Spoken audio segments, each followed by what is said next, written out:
Salut à tous! Alors vous allez avoir l'introduction de la vidéo dans pas longtemps, mais je voulais juste vous expliquer 2-3 petits trucs. Puisqu'en fait je vous ai filmé ce tutoriel au moment de la sortie de la palette qui date d'il y a déjà bien longtemps maintenant.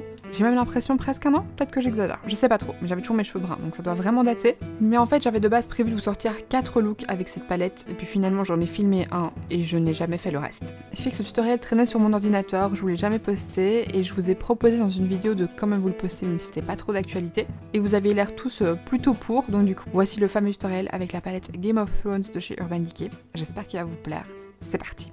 Salut à tous! Alors aujourd'hui je vous retrouve dans une nouvelle vidéo qui, comme vous l'aurez dans le titre, sera probablement un truc du style... Je sais pas comment j'appelle cette vidéo, mais en gros je vous ai réalisé plusieurs looks avec la fameuse palette Game of Thrones de chez Urban Decay. Vous la connaissez sûrement, c'est une palette du coup qui a été faite avec HBO, donc par rapport à la saison 8 de Game of Thrones. Quand vous ouvriez ici la partie du dessus, vous aviez le fameux Iron Throne. Et puis ensuite la palette en fait se prélevait ici en dessous, ça se tirait comme un tiroir. Et vous vous retrouviez donc avec 20 fards. J'ai essayé du coup de vous réaliser, je pense, 3 looks, ce qui sera déjà pas mal, peut-être 4, je sais pas trop. Au moment où je vous filme, j'en ai fait qu'un, qui est celui-ci que je porte actuellement, et qui sera donc le premier look de cette vidéo. Donc si ça vous plaît, comme d'habitude, n'hésitez pas à liker la vidéo et à vous abonner en cliquant juste ici en dessous si ce n'est pas encore fait. Et puis c'est parti, on démarre tout de suite.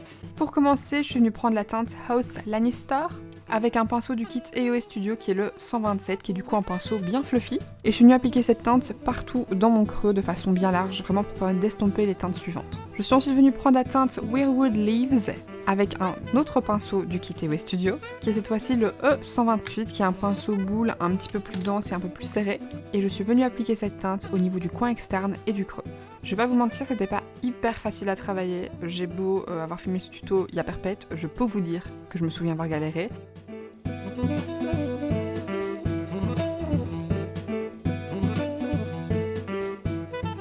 C'est tellement compliqué que j'ai fini par prendre la teinte avec mon doigt pour venir un peu la tapoter pour dire donner de l'intensité. Parce que je pense que vous voyez que là au pinceau je suis occupée de galérer, j'en remets et je galère à avoir de la pigmentation. Mais j'abandonne pas, du coup j'ai continué à la travailler jusqu'à ce que ça donne ce que je veux. Et ensuite je suis venue prendre toujours la même teinte mais avec mon doigt et je suis venue la tapoter partout sur ma paupière. Et là au doigt, alléluia, ça a marché, du coup je suis un peu remontée dans mon creux et de là je suis venue un petit peu dégrader.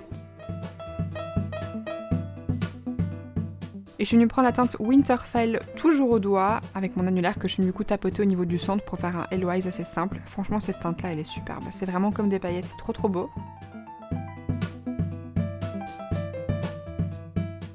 Je suis venue prendre la teinte Dothraki toujours au doigt et je suis venue la tapoter encore au niveau du centre de Winterfell pour vraiment faire un côté Hello hyper intense au niveau du milieu de la paupière. Pour mon visage, je suis venue prendre la teinte Poreless Primer de chez EOS Studio. Oui, je venais d'acheter les produits à ce moment-là, du coup je les testais tous en vidéo. Et je suis venue l'appliquer presque partout sur mon visage, partout où je voulais le lisser en fait. Donc principalement le début de mes joues, mon nez, mon menton et mon front.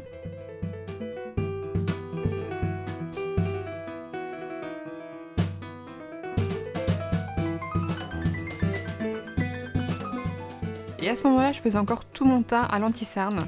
Ceux d'entre vous qui sont là depuis un petit moment s'en souviennent. Je suis du coup venue le faire avec l'anti-cerne haute couvrance finie naturelle de chez Sephora et je suis venue le dégrader avec mon éponge EOS Studio. Oui, les fameuses mêmes éponges qui sont actuellement mes éponges favorites de tous les temps. Voilà, je ne les quitte plus depuis ce moment-là.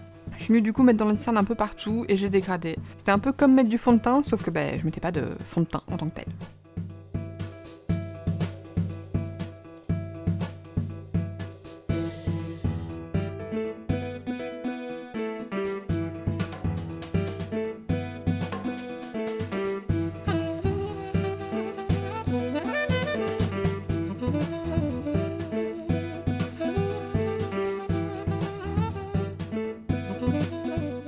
Je suis venue un petit peu éclaircir au niveau de mes cernes avec l'anti-cerne Can't Stop One Stop de chez NYX en teinte très claire pour vraiment venir illuminer. Et vous allez voir qu'une fois poudré, franchement, c'est loin d'être choquant. Et avec ce qui me reste sur l'éponge, je viens faire un petit peu mes zones de lumière, donc mon nez et mon menton.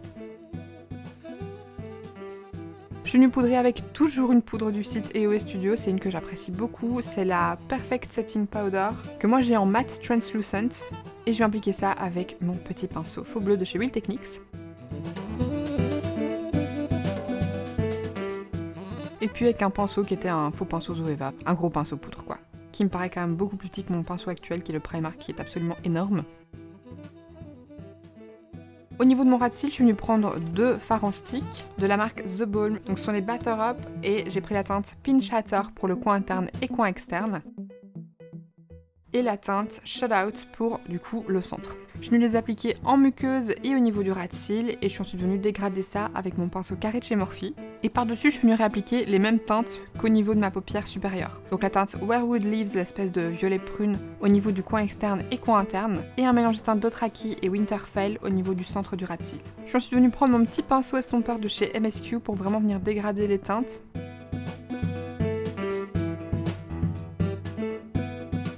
Après ça, j'ai appliqué mon mascara, mes faux cils et mon crayon en muqueuse. Je vais mieux prendre la teinte King's Landing, mélanger un petit peu de la teinte Dothraki au niveau de mon coin interne pour vraiment illuminer. Et j'ai également appliqué ce mélange-là sous mon sourcil avec un tout petit pinceau boule de chez toujours EOS Studio, qui est cette fois-ci le E132.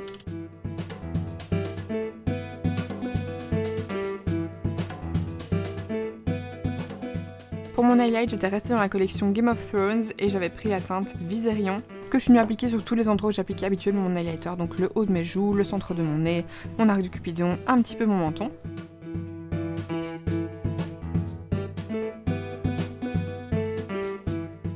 Par-dessus, j'étais venue appliquer le Supreme Frost de chez Jeffree Star en teinte Money Honey, parce qu'il y a dans cet highlighter-là un côté verdâtre qui allait bien avec les yeux. Au niveau des lèvres, je suis venue appliquer un lip lingerie de chez NYX en teinte Embellishment, pour vous donner une idée d'à quel point ce tutoriel date. Depuis, j'ai trié mes rouges à lèvres et j'ai dû jeter parce qu'il était périmé. Par-dessus, je suis venue appliquer un peu de gloss, toujours de chez NYX, c'est le Butter Gloss numéro 15 en teinte Angel Food Cake. Et voilà du coup pour le résultat final, j'espère sincèrement qu'il vous aura plu. Et que du coup vous aurez été content d'avoir une petite vidéo bonus. Si c'est le cas, comme d'habitude, n'hésitez pas à liker la vidéo et à vous abonner en cliquant juste en dessous si ce n'est pas encore fait. Et puis quant à moi, d'ici la prochaine, je vous fais d'énormes bisous.